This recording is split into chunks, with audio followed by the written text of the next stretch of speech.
তারা মিটিং করছে এটা জেনেই আমি সেখানে আক্রমণ করছি।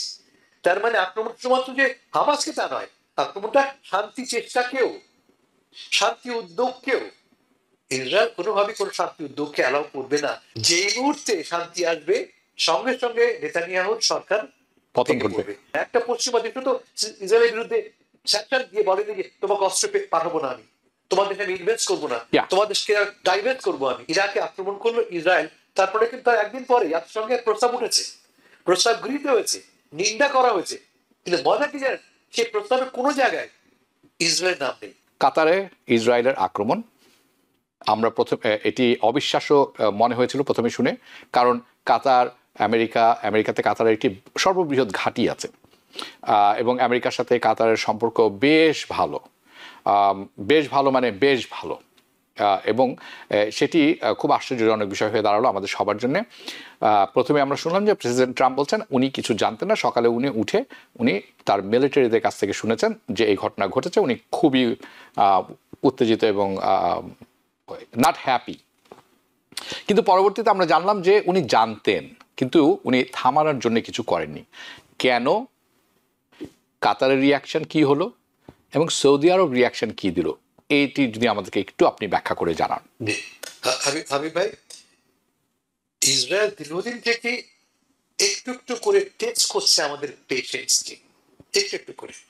প্রথমে বাড়ির পাশে গাজা, আর একটু দূরে লেবানন, আর একটু দূরে ইরান, সিরিয়া, এখন আমরা দেখতে পাচ্ছি কাতারেও আক্রমণ হচ্ছে। আর্গুমেন্টের ডিফেন্সটা কি, তার সপক্ষে যুক্তিটা কি, যে আমি আমার আত্মরক্ষার্থে, আমার ডিফেন্সে যে কোনো জায়গায় আমি আমার হামলা চালাবো। মজা কি জানেন, আজকে তো 12 তারিখ সেপ্টেম্বরে, ঠিক এই একই আর্গুমেন্ট কিন্তু আমরা শুনেছি আমাদের প্রাক্তন প্রেসিডেন্ট জর্জ বুশের কাছ থেকে। যখন ইরাকে আক্রমণ করা হয় কোনো যুক্তি ছাড়া, সিম্পলি একটা অ্যাজাম্পশন থেকে যে ইরাকের কাছে উইপন্স অফ মাস ডিস্ট্রাকশন আছে, এই অ্যাজাম্পশন থেকে কিন্তু ইরাকে আক্রমণ হয়েছিল। পর দেখা গেল ইরাক কোনো উইপন্স অফ মাস ডিস্ট্রাকশন নেই। আর্গুমেন্টটা কি ছিল, যে আমি সন্দেহ করছি ও আমাকে আক্রমণ করবে, তার আগে আমি আক্রমণ করলাম। ফলে আমাদের এই দেশ মার্কিন যুক্তরাষ্ট্র কিন্তু প্রেসিডেন্ট সেট করে আছে। আজকে 12 তারিখ এক মুহূর্তের জন্য হলো আমরা 9 সেপ্টেম্বরের যারা নিহত তাদের স্মরণ করছি এবং আমাদের ঘৃণা প্রকাশ করছি যারা সন্ত্রাসের সঙ্গে যুক্ত। কিন্তু ভুলে গেলে চলবে না যে এই সুযোগটা তৈরি করে দিচ্ছে কিন্তু, এই যে বললাম একটু আগে, ডিফেন্স, আমার আত্মরক্ষার্থে যে কোনো জায়গায় আক্রমণ করবো আমি, এই আর্গুমেন্টটা কিন্তু আমরাই দিচ্ছি এবং এটা ভায়োলেট করছে কিন্তু জাতিসংঘের সকল নিয়ম কানুন।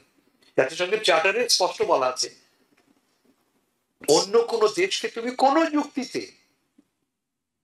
যুক্তিতে তার সভরেনিটি ভায়োলেট করতে পারবে না। যদি কোনো ঘটনা ঘটে আসো, জাতিসংঘ আছে, প্ল্যাটফর্ম আছে, কথা বলি, জাতিসংঘের অনুমতি গ্রহণ করো তুমি, হবে।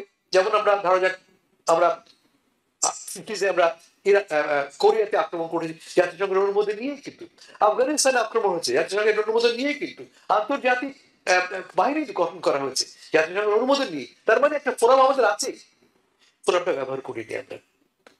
এই যে ইরাকে আক্রমণ করলো ইসরায়েল, তারপরে কিন্তু তার একদিন পরে জাতিসংঘের প্রস্তাব উঠেছে, প্রস্তাব গৃহীত হয়েছে, নিন্দা করা হয়েছে, কিন্তু মজা কি জানেন, সেই প্রস্তাবের কোনো জায়গায় ইসরায়েল নাম নেই। কোথাও বলা হয়নি যে এই ঘটনাটা কে করেছে। ঘটনাটা নিন্দা করছি, কিন্তু কাজটা যে করলো ইসরায়েল তা কিন্তু বলা হচ্ছে না। কারণটা কি? মার্কিন যুক্তরাষ্ট্র ইসরায়েলকে সর্বাত্মক প্রোটেকশন দিয়ে যাচ্ছে, গ্রিন লাইসেন্সও দিয়ে রেখেছে। আমি মানে আক্রমণ করার গ্রিন লাইট দিয়েছি কিনা এটা আমি জানি না এবং এটা আমি বলবো না, কিন্তু হামলার পরে তাকে রক্ষা করার দায়িত্ব আমার। তাকে কোনোভাবে অন্য কেউ আক্রমণ করুক এটা আমি অ্যালাউ করবো না, এটা মার্কিন যুক্তরাষ্ট্রের পলিসি। তার মানে ছাতা ধরে রেখেছি আমি। কিন্তু এর ফলটা কি হয়ে জানেন, আপনি ভালো কথা তুলেছেন আপনি।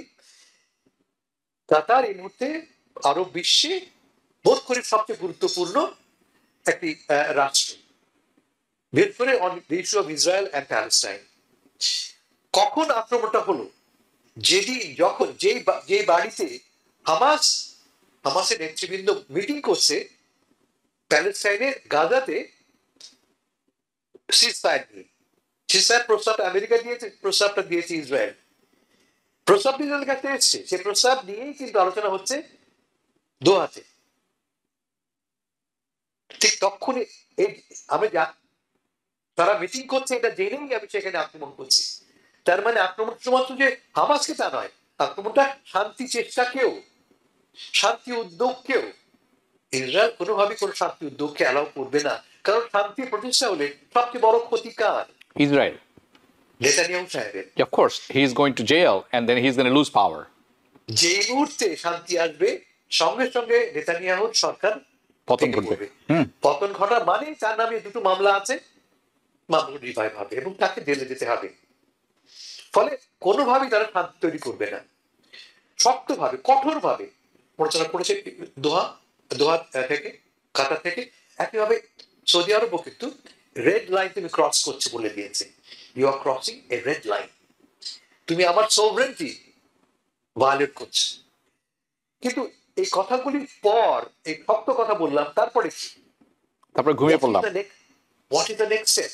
এখানে বলে রাখি যে সেপ্টেম্বরে জাতিসংঘে আসর বসবে প্রতি বছর যেমন বটে, এবং সেই আসরে আমরা জানতে পারছি যে অ্যাটলিস্ট ফ্রান্স এবং ইউকে, প্রবাবলি কানাডা, আরো দু একটি দেশ হয়তোবা এই প্যালেস্টাইন রাষ্ট্রের পক্ষে স্বীকৃতি জানাবে। জি।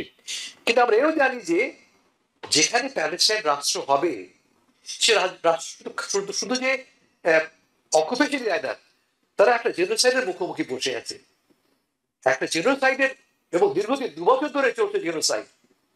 কোন দেশ, পৃথিবীর কোন দেশ এই কারণে ইসরায়েলের বিরুদ্ধে স্যাংশন আরোপ করেছে? একটা দেশ তো না, একটা পশ্চিমা দেশ তো ইসরায়েলের বিরুদ্ধে স্যাংশন দিয়ে বলেনি যে তোমাকে অস্ত্র পাঠাবো না, আমি তোমাদের আমি ইনভেস্ট করবো না, তোমাদের ডাইভেস্ট করবো আমি, করছে না তো। তার মানে মুখে বলছি বটে আমি, ঠিক আছে আমি তোমাকে স্বীকৃতি দেবো। স্বীকৃতির লাভটা কি হবে? এর প্র্যাকটিক্যাল ভ্যালুটা কি? পৃথিবীর 140টা দেশ ইতিমধ্যে স্বীকৃতি দিয়ে বসে আছে, অথচ ইসরায়েল কি করছে?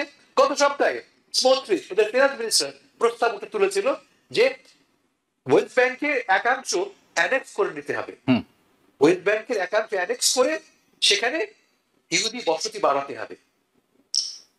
কাতার শক্তভাবে বলার পরে নেতানিয়াহু সে প্রস্তাব তুলে নিয়েছে, কিন্তু আজকে তুলে নিল, আগামীকাল আবার সেই প্রস্তাব আসবে। কারণ আমরা জানি ইসরায়েলের মূল লক্ষ্য হচ্ছে এই যে পুরো প্যালেস্টাইন, সো-কল্ড যাকে প্যালেস্টাইন বলি আমরা, which includes ইসরায়েল, পুরোটাই আমার, ঈশ্বর আমাকে দিয়েছে, বাইবেলে এই ভূমিটা আমাকে দেওয়ার কথা বলা আছে। ফলে এবং আরো ইন্টারেস্টিংলি সময় থাকলে আলোচনা করতাম আমরা, তা হচ্ছে যে ইতিমধ্যে আমাদের প্রেসিডেন্ট ডোনাল্ড ট্রাম্প সাহেব কি প্রস্তাব করেছিলেন, গাজাকে তিনি রিভেরা পরিণত করবেন। এবং আমরা দেখেছি গত সপ্তাহে ওয়াশিংটন পোস্ট লম্বা রিপোর্ট করেছে, 38 পাতার ডিটেল রিপোর্ট, যে এই গাজাতে অতি আধুনিক এক শহর গড়ে তোলা হবে। কাদের জন্য? পশ্চিমা ইনভেস্টরদের জন্য। $100 বিলিয়ন ইনভেস্টমেন্ট, এবং প্রতি ডলারে তারা 4 গুণ মুনাফা পাবে, রিটার্ন পাবেন। হ্যাঁ, জি, 4 গুণ, 4 টাইমস। তার মানে আমার দেশ আমাকে বের করে দেওয়া হবে, জি, এবং তার বদলে আমাকে কি দেওয়া হবে? বলা হচ্ছে তোমাকে $5,000, ইউ গেট $5,000 পকেট মানি। জি, আসছে। আমার দেশ আমাকে বের করে দিয়ে বিদেশে আনা হবে এবং মাল্টিস্টেট বিল্ডিং বানানো হবে। নিউ ইয়র্ক থেকে সম্প্রচারিত TVN 24 টেলিভিশন, বিশ্বজুড়ে বাঙালির কণ্ঠস্বর।